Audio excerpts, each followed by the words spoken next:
President Donald Trump signed an executive order to keep TikTok running in the U.S. for another 90 days. This gives his administration more time to broker a deal to bring the social media platform under American ownership. It is the third time Trump has extended the deadline. The first one was through an executive order on January 20th, his first day in office. After the platform went dark briefly when a national ban, approved by Congress and upheld by the U.S. Supreme Court, took effect. The second was in April when White House officials believed they were nearing a deal to spin off TikTok into a new company with U.S. ownership. That fell apart after China backed out following Trump's tariff announcement.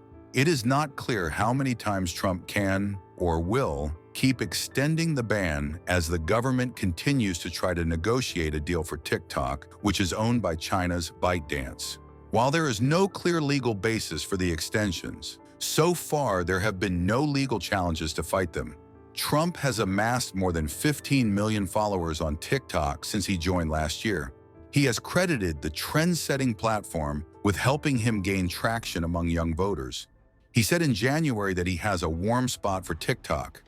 As the extensions continue, it appears less and less likely that TikTok will be banned in the U.S. anytime soon. And as of today, TikTok is back.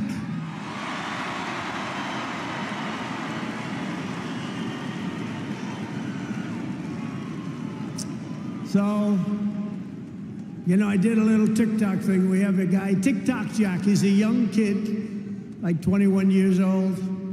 And we hired this guy, and I went on TikTok. Can you believe what I'll do to win an election? And we went on TikTok, and Republicans have never won the young vote, the youth vote. They win a lot of votes, but they never won the youth vote. We won the youth vote by 36 points. So I like TikTok. I like it. I like it. I had a slightly good experience, wouldn't you say? Romney lost it by 40 points. Not so long ago, we won it by 36 points. That's a very big spread. But I said we need to save TikTok because we're talking about a tremendous... Who in this audience goes with TikTok? Many? Yeah, very popular. And frankly, we have no choice. We have to save it. A lot of jobs. We don't want to give our business to China. We don't want to give our business to other people. And I said, TikTok without my approval, meaning the president's approval, because Congress gave the president the right to make a deal, do whatever he wants. And they did that a long time ago when they had a different president. They didn't know that I was going to be the president, I guess. So I said, very simply, a joint venture. So if TikTok is worth nothing, zero, without an approval. If you don't approve, they're out of business, they're worth nothing. If you do approve, they're worth like $1 trillion. They're worth some crazy number. So I said, I'll approve, but let the United States of America own 50% of TikTok. I'm approving on behalf of the United States. So they'll have a partner, the United States, and they'll have a lot of bidders, and the United States will do what we call a joint venture. And there's no risk. We're not putting up any money. All we're doing is giving them the approval, without which they don't have anything. So I don't know. It sounds like that works. What do you think? Good? I think so. So whether you like TikTok or not, we're going to make a lot of money. Perhaps most beautiful of all, this week we achieved an epic ceasefire agreement as a first step toward lasting peace in the Middle East. And this agreement could only have happened as a result of our historic victory in November. That was some victory. Was that great? I don't even know which was greater, 2016 or this one. I think this one.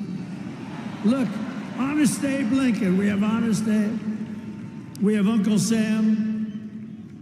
Uncle Sam shook my hand about 2 months ago.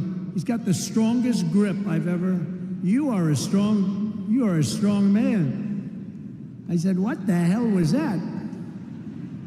But I'm glad to report that the first hostages have just been released.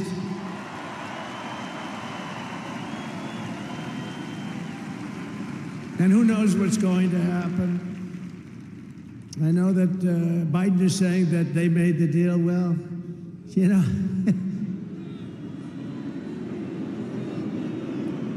I mean, that deal should have been, first of all, it would have never happened if I were president. Would have never happened. There was not even a thought of it. Iran was broke. They had no money for Hezbollah. They had no money for Hamas. They had no money. They were broke, totally broke, and they would have never done anything. But they did it, you know. I like to think back to the past. I said, if only the election weren't rigged, all the things that would have happened, that would have been so good, but it was. We're not going to let that happen again. I want to thank my friend Steve Witkoff, who I think is here. I know he made a beautiful speech. I heard he made a great speech. But he's an amazing guy. I said, I got to get myself a negotiator. We have to get a good negotiator. A lot of guys are knowledgeable, but they can't negotiate. They don't have the personality or whatever. And Steve does, and Steve's a great negotiator, very successful guy. But he's our new special envoy to the Middle East for helping reach this great breakthrough, and really couldn't have been done without Steve. Where is Steve Witkoff? Is he around here someplace? Because he was so great. There he is. Hello, Steve. Thank you, Steve. Thank you, Steve. What a job. Our incoming administration has achieved all of this in the Middle East in less than 3 months without being president. We've achieved more without being president than they've achieved in 4 years with being president. But just imagine all of the good things that we will accomplish together with 4 more years in the White House, and we're going to do a lot of things. You're going to see something tomorrow. You're going to see executive orders that are going to make you extremely happy. Lots of them. Lots of them. We have to set our country on the proper course. By the time the sun sets tomorrow evening, the invasion of our borders will have come to a halt, and all the illegal border trespassers will in some form or another be on their way back home. Think of it. We've allowed millions and millions of people into our country through open borders, no checks, no vetting, no anything. Millions and millions of people. And lots of those people are murderers. 52% of them killed more than one person. Other than that, they're quite fine. They're nice people.